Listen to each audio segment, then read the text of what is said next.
Welcome to this explainer. I've been digging into the global diamond industry lately, and I stumbled across what is honestly a massive paradox.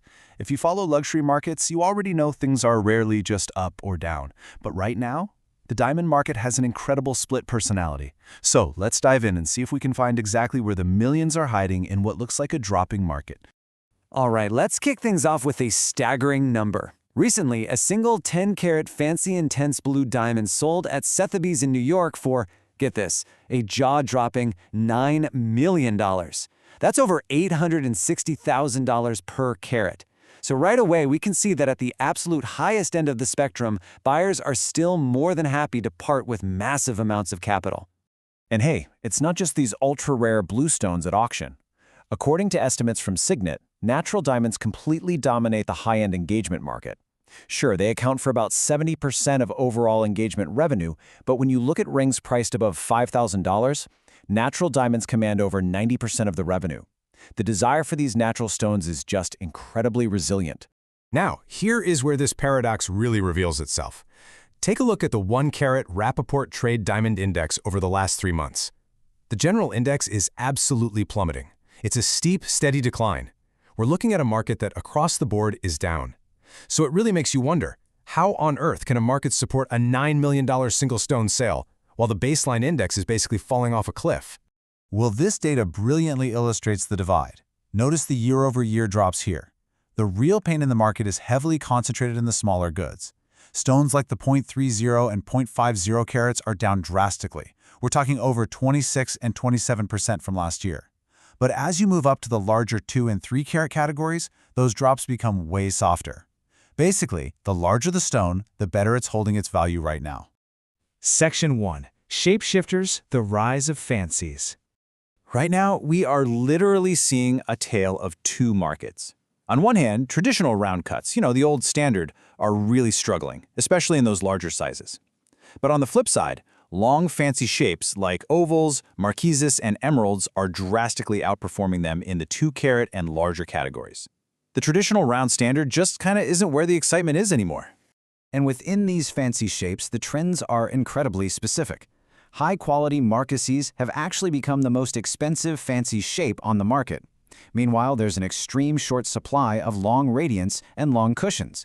The modern luxury buyer wants something elongated, unique, and totally distinct from the standard round brilliant. To put a number on just how powerful this trend is, long cushions are currently trading at up to a 20 to 25% premium over their square counterparts. Why? Because they're just incredibly easy to sell right now. Consumer demand for that elongated aesthetic is driving dealers to literally pay top dollar just to secure the inventory. But here is the catch, and it's a big one. Buyers are extremely picky. It's not enough to just be a fancy shape. Very well-cut fancy shapes command massive premiums, while fancies with bad proportions are, well, basically illiquid. Meaning if the cut isn't perfect, you can't sell it, and you're just stuck with a very expensive rock. The market is totally unforgiving to mediocre craftsmanship. Section 2. A global diamond tour. Tracking the trade hubs. Starting our tour in the US, the market is surprisingly steady, and demand perfectly aligns with what we just saw. Buyers want those 2-carat and larger stones. But what's really fascinating to me here is the impact of big brand advertising. It's aggressively driving a craze for fancy and intense yellow diamonds, especially in those highly coveted long cushions and ovals. Meanwhile, over in India, which is the cutting and polishing capital of the world, things are a lot tougher. Manufacturers are feeling a massive squeeze right now. Rough diamond prices remain really firm, while a slight recovery in the rupee is causing some serious currency headaches. Add to that the fact that polished inventories are tightening for those highly desired 2-carat plus stones, and manufacturers are caught in a very difficult spot. Now, jumping over to Hong Kong, the vibe is entirely focused on wealthy mainland Chinese clients who treat diamonds as the ultimate bespoke luxury items. These buyers do not want commercial grades. They demand massive, flawless, long fancies, and crucially, they absolutely will not buy without strict recognized certification. It's a non-negotiable for them. Rounding out the global picture, Belgium is seeing pretty quiet trading overall, though there is a growing curiosity around pear and oval shapes in the 2 to 3 carat range. Israel, on the other hand, is seeing market activity remain extremely low, heavily impacted by the ongoing security situation in the region. Section 3. The bottom line. where the value lives today. So to summarize this whole paradox, the real value in today's market lives in a very specific overlap of three factors.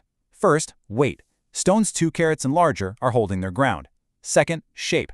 Long fancies are completely dominating traditional rounds. And third, quality. Perfect cut proportions and undeniable lab certification are absolutely mandatory. You need all three to really capture that value.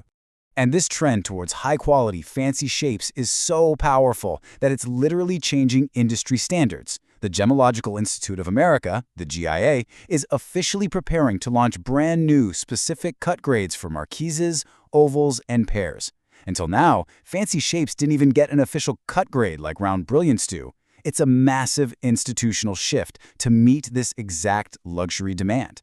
Which leaves us with a really fascinating thought to ponder. We see the 1-carat index falling off a cliff, yet $9 million blues and perfectly proportioned 3-carat elongated cushions are triggering institutional shifts at the GIA. With general indices dropping but specific luxury cuts booming, what is a diamond truly worth today? The answer, it seems, depends entirely on its shape.